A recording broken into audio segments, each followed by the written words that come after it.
So times are getting challenging and I'm going to need to make some changes in my life. Things are getting a little bit desperate, and how am I going to do that given the fact that I am highly neurotic? I'm high up on the neuroticism scale on the Big Five personality test. Basically, I'm very susceptible to anxiety, stress, and just generally dealing with life is extra challenging for people in my predicament.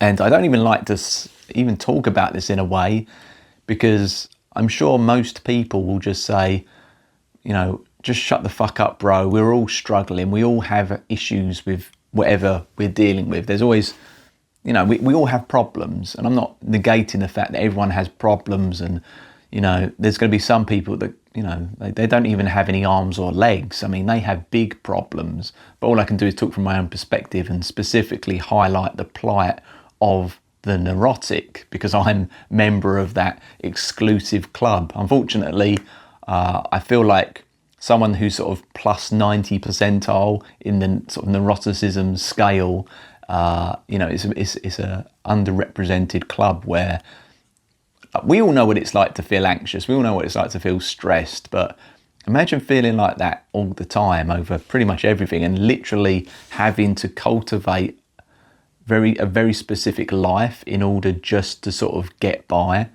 Like all the opportunities that might be open to other people in life, you just can't have. You won't be able to deal with it because you're just too stressed by it all. You're going to find so many situations just overwhelming and difficult and torturous that you're not going to want to engage with those things. You can't engage with those things. So I'm talking from that perspective, and it's trying to figure out what I can do with myself. So to just give a bit of a backstory here. So yeah, bit of a sensitive kid growing up, never like hugely unpopular, or, I was averagely smart, averagely talented, sort of reasonably, I guess you could say, capable physically and mentally and stuff. So I didn't have any sort of exterior disabilities. It really, if I can blame how things in my life didn't turn out the way I expected or hoped, it would be down to this neuroticism trait, the sensitivity to stress. I'm sort of lying a little bit. I did have sort of physical ailments and stuff growing up, but it's just one of those things. Like having asthma or something like that.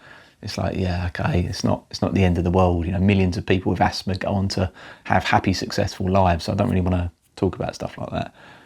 But I kind of realised that school was difficult, work was difficult, everything was just seemed to be so much more stressful for me than other people, and I was led to believe that it was because I was weak, that I had poor kind of character, that I just needed to develop my social skills and build my confidence. And then I realised it wasn't just needing to do that, and I realised that there was something else a bit wrong with me. Anyway, life was difficult growing up.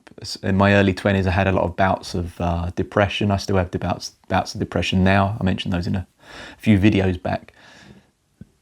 Easier to deal with now, quicker to come out of now, but still, it's a part of me, and it's probably always going to be a part of me, because life is difficult, and when it gets difficult, the neurotics' answer to that is just to basically mess their own lives up, or their brain's answer to that is to mess their lives up by just getting completely overwhelmed by it all. Thanks, brain. But so school was difficult. Early life working was difficult. I'd go to jobs and I find them hyper stressful, or just maybe boring after a while.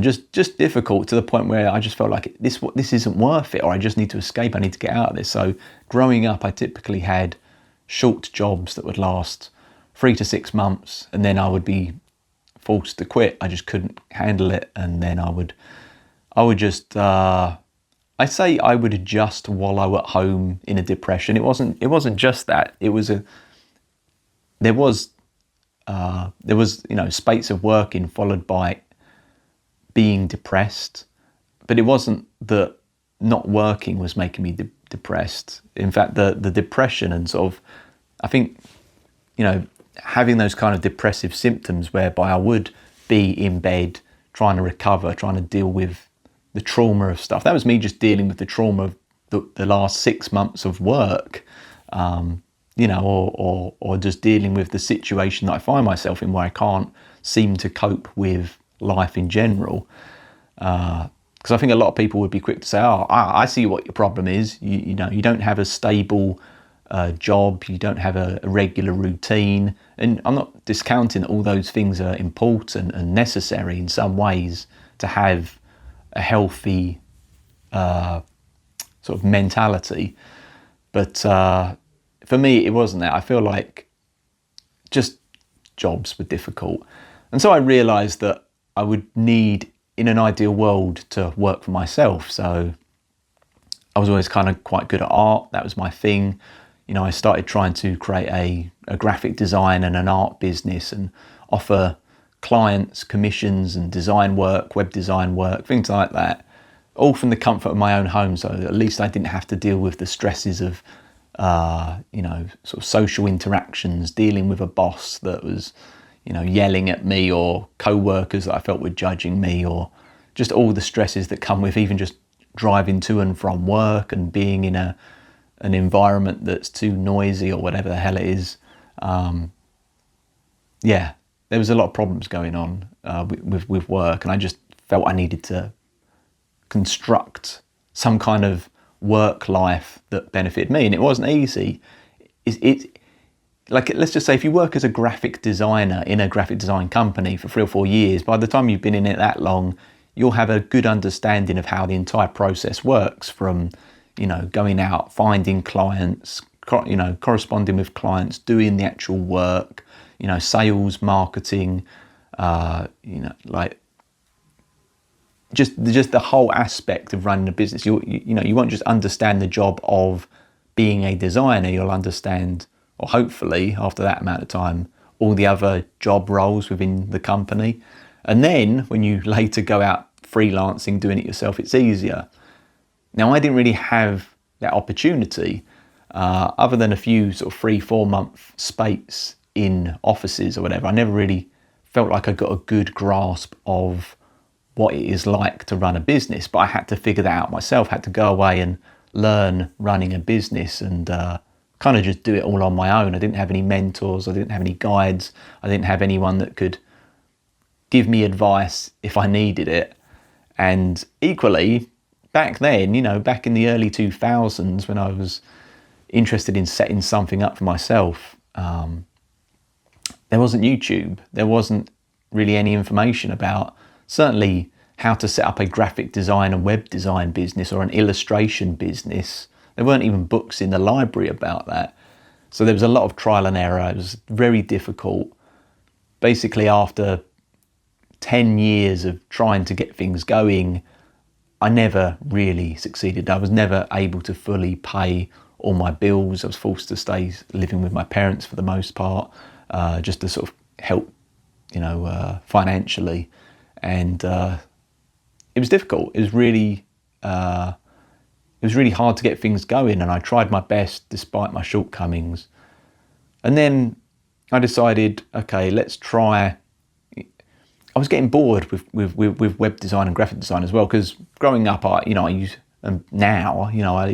liked drawing sort of sci-fi and fantasy characters and things like that. I fancy myself more as like a character designer or an illustrator than a designer. So yeah, I've done illustration work as well as the graphic design and web design work, and I wanted to focus more on that. But I felt getting all that kind of work through the web was too difficult. I didn't feel like I was basically good enough. I didn't feel like I could easily find the work. The sales and marketing side of all of this stuff has never been my forte. So I, for some weird reason, thought I would become a tattoo artist. So I thought I'd get to draw the kind of stuff that I would want to draw, but then it meant setting up a tattoo business. And I can talk more about that whole experience in detail perhaps another time, because wow, that was not a good career for someone who's highly neurotic. It's good insofar as you have the freedom and autonomy to work to schedules that fit you. You know, if I'm having a bad day, if I'm overwhelmed with something, I could call the day off. You know, I don't have to clock in like you would an employed 9 to 5, for example. But yeah, obviously a lot of other stresses and a lot of other areas being a tattoo artist. Anyway, COVID happened. That kind of killed off the business, even though the business was never that great anyway. And then I kind of thought, right, let's get back into trying to do an art and design business, you know, specifically maybe selling art and design products and merch. So I would draw, you know, characters, put them on t-shirts, things like that. It looked promising back in like 2020, 5 years ago, but then over time sales have dropped, and I'm in the situation where I am now that I need to find myself another job,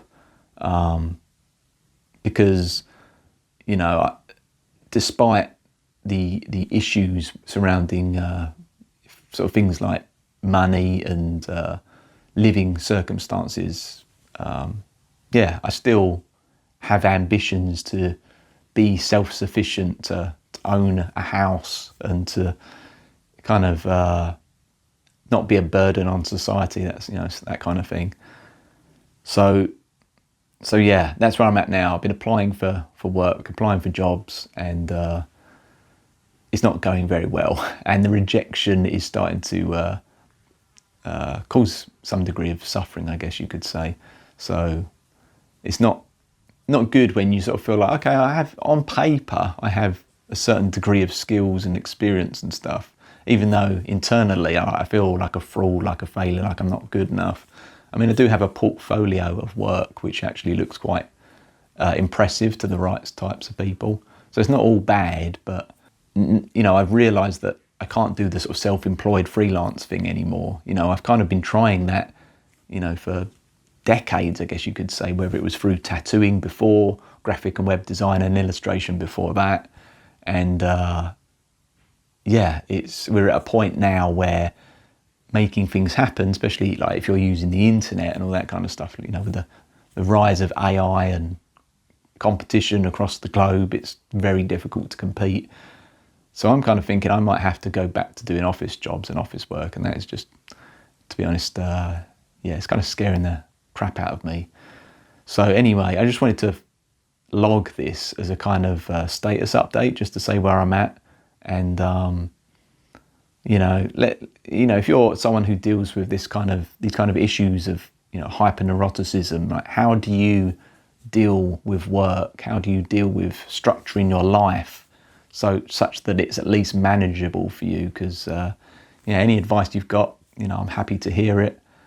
So I'll leave it there, and I hope to speak to you again on a future video to update on how I'm getting on.